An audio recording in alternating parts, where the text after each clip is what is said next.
yourself, fellas. How about Dak Prescott? How about that? Wow. I mean, the brother getting paid $60 million. Brother highest paid quarterback in the NFL for the moment.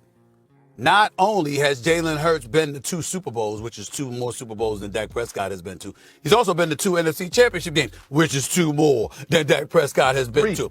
So it's 3, I'm sorry. So you got that going on, right? It's 2, right? So not only that, but a rookie in Jaden Daniels went to the NFC Championship game. A rookie. So you got a rookie, and you got a dude that's a second-round pick like Jalen Hurts, and they've been to NFC Championship games, and in Hurts' case, multiple Super Bowls, and Dak Prescott, in his 9th year, approaching his 10th year in the league, can't even get out of the divisional playoff round. But he's getting his money, though. I'm just saying. I mean, when you think about it, I mean, one of my boys texted me that just a few minutes ago, reminded me of that. He said, wait a minute now. This is Dak Prescott. What's up with him? Because based on how Washington has looked and based on how we're talking about the Eagles, we talk about the Dallas Cowboys battling with the New York Giants for last place in the division. Ooh. I've always felt like this, because a lot of times people say, well, this guy's better than you, this guy's better than that. What somebody else does doesn't impact me and what my career is. I look at Jalen Hurts, and I don't think it has any impact on what these other guys do. These other guys are standalone. They'll have their moment. But what Jalen Hurts did, it impacted him and how we talk about him Saturday moving forward. Next fall, when we come talking about quarterbacks, he's one of the guys that won a Super Bowl and has a Super Bowl MVP. We can no longer use that caveat because I think we've undervalued him because he's never going to be aesthetically pleasing like some of these other guys, throwing the ball all over the yard. That's not what they ask him to do. And I fell trapped into that because I wanted him to throw the ball over the yard. But they don't ask him to throw the ball over the yard. He only threw the ball 22 times on Sunday. 22. They ran it more. Saquon Barkley had 25 carries. That's right.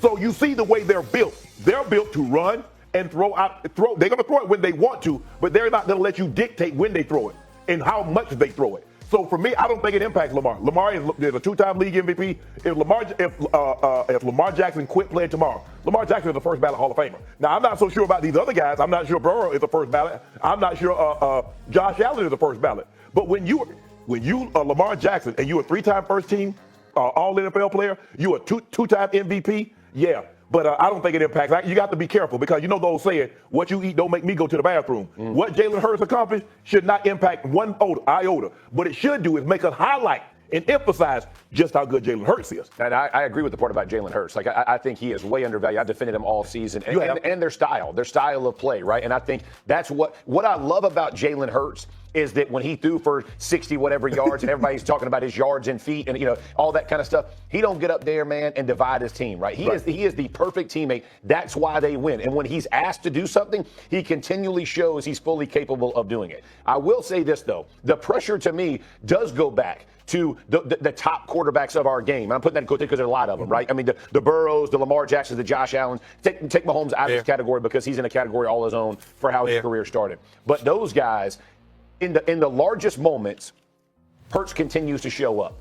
Those other guys have got to put themselves over it. I understand Burrow beat Mahomes to get in the Super Bowl, but then he loses to Stafford, right? So at some point, the completion of the mission matters. Here's the other thing. It does put Jalen Hurts in the conversation of MVP because he's going to be on that. I mean, and again, this is a trajectory. Like all these guys got to finish, in my opinion, they got to finish strong in their careers. But with Jalen Hurts, he gets in that same conversation because his numbers will never be the 5,000-yard seasons, right? Yep. And so it doesn't make. But what he does, Super Bowls are what will put him over the top. And I think that's what he's been to 2 already in 5 short years. So he's done it well. Let me ask you both this question. Do we know for sure he's never going to be in that 5,000-yard category? Because according to him, just because I don't doesn't mean I can't. Just because I don't know if they're going to give him the opportunities. Yeah. No, I think he can. I think he can. I think Philadelphia has a very unique style of the way they want to play. Howie Roseman understands it. He wants to play tough defense. They want to set themselves up. They're going to have a good offensive line. His Jalen Hurts' ability to run and throw gives them an advantage. And I think they're comfortable with the Vic Fangio style defense where they're tight. They don't have to go. Listen, it is a low risk, high reward way of winning. And when he does that and you can accomplish it and your quarterback doesn't try to force things, that's what Jalen doesn't get credit for. He doesn't force anything. Nope. He allows the game to come to him and ultimately they end up winning. That's why he's the teammate he is. Tell me if you agree with me, Stephen A. and Saturday on this. Okay. Jalen Hurts' career is going to be like Troy Aikman. Yes. Because he had Emmett behind him, wasn't allowed to throw for 350, Right. 400 yards very often. I'm not so sure how many 400-yard passing games he had. All he did was win. Yes. He ran the football, played behind an outstanding defense. Yep. That's what they didn't ask Troy to do what some of these other quarterbacks were doing, but they were winning. They're not asking Jalen Hurts to do what they asked a Josh or Joe Burrow or Lamar Jackson to do. But look at it, Josh Allen, defensive coordinator, got fired. Yep. You look at Joe Burrow, his defensive coordinator got fired. Right. Now, Vic Fangio's going to have this job as long as he wants it. Absolutely. And so that's the question. That's the way I look at Jalen Hurts. He's not a guy that they ask to do, but when they ask him to do what He does it. he get it done. He shows up and does it. That's the whole thing. That's what I was saying all season. I get frustrated with how people talk about all that stuff, man. Dude, do what you're asked to do. If you do it and excel at it, that's what I want. That's the kind of dude I want to play with. Yes. What kind of dude you want to play with? You think it took away from John Elway? But hold on, Jeff. You're right. You're right. But be fair to the audience from the standpoint, there's a reason we do it, because we're talking about individuals. See, we don't just talk about the teams, we highlight the individuals. Like when we talk about Cincinnati, we ultimately come back to Burrow. When we talk about Buffalo, we ultimately come back to Josh Allen. Same thing with Baltimore, Lamar Jackson, et cetera, et cetera. So when you're individualizing a talent, especially in a day and age with so much money at stake, the contracts that are being doled out, you don't walk into the negotiating room talking about your teammates. You walk into the negotiating room talking about you. Right. So as an individual, we get to look at you and say, okay, to get these type of dollars, what are you bringing to the table? And we analyze your skill set accordingly. You know, but if you look at Philadelphia, go ahead. I'm sorry. Go ahead, Shannon. Go ahead, Shannon. Let me say this. This is the part that me, for a former player, and I hope you feel the same way, that bothers me, right? Is that I'd rather win more Super Bowls and nobody on my team ever be the MVP than worry about an MVP or an All-Pro. And I'm talking about myself, too. I was All-Pro. I was all those. I'm not a Hall of Famer like Shannon, but I've had all kinds of career accolades. Man, for Super Bowls, bro, I'm trading them all. Dog, you keep winning Super Bowls, we used to say in our locker room, we win playoff games, we're all getting paid more than we should. Yeah. Keep going that way.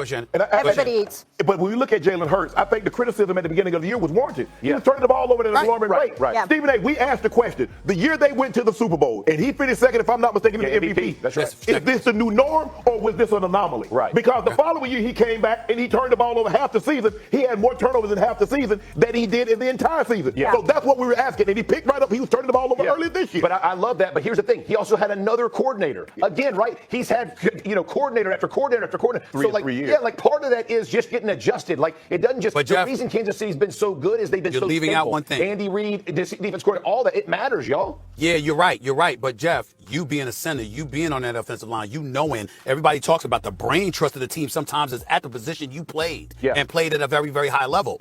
If you remember, there was a storyline that talked about Jason Kelsey and what he meant to the team and how there was so much that he did that Jalen Hurts didn't have to do. Right. So once he was gone, it was such an incredible adjustment to be made. That combined with losing your offensive coordinator after going to the Super Bowl played the role as well. So there's a maturation process that he has validated that has taken place, and credit to him for that. But prior to the validation, there were legitimate questions, as Shannon pointed out. Yeah. His checks too. Steve, you just brought it up. His checks, his playoff checks into runs and checks into passes, bro, was lethal. You got to freaking give him that for that. It was freaking it was stellar performance. And this team should stay intact. Yes.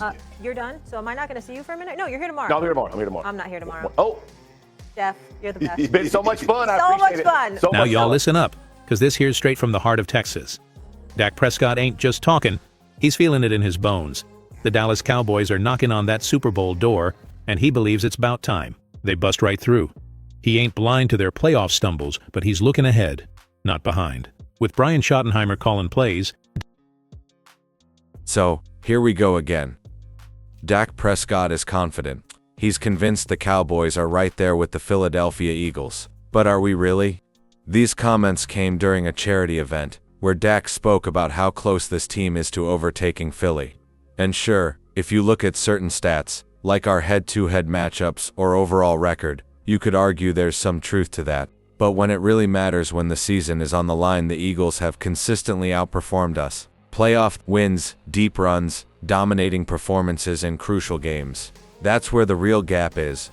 So, let me ask you, do you think the Cowboys are truly on the Eagles' level? Drop a yes or no in the comments. I want to see what you think. Dak Prescott is the ultimate team player. He's the guy who always says the right things, never throws his teammates under the bus, and keeps the locker room united.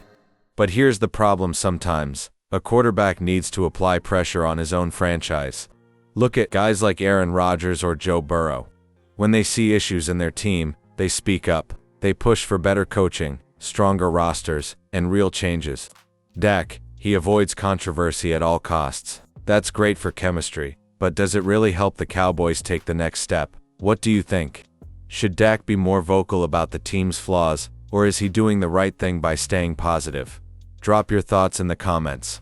And while you're here, don't forget to subscribe and turn on notifications so you never miss a video. There's been a lot of talk about Dak Prescott's health, and let's clear things up. His injury wasn't as serious as some in the media made it seem, but it's still something to watch. The Cowboys need their QB1 at 100%, especially with how much he depends on mobility to extend plays. But let's be real, Dak's injury history is starting to pile up. From the ankle fracture in 2020 to the calf strain and thumb injury, these setbacks can't be ignored. A quarterback's durability is crucial, and if Dak can't stay on the field, how far can the Cowboys really go? What's your take? Do you believe Dak can stay healthy for an entire season? Let me know in the comments. Dak Prescott has been vocal about his excitement for Brian Schottenheimer as the new offensive coordinator. He believes Schottenheimer's system will bring out the best in him, and honestly, that's exactly what Cowboys fans want to hear.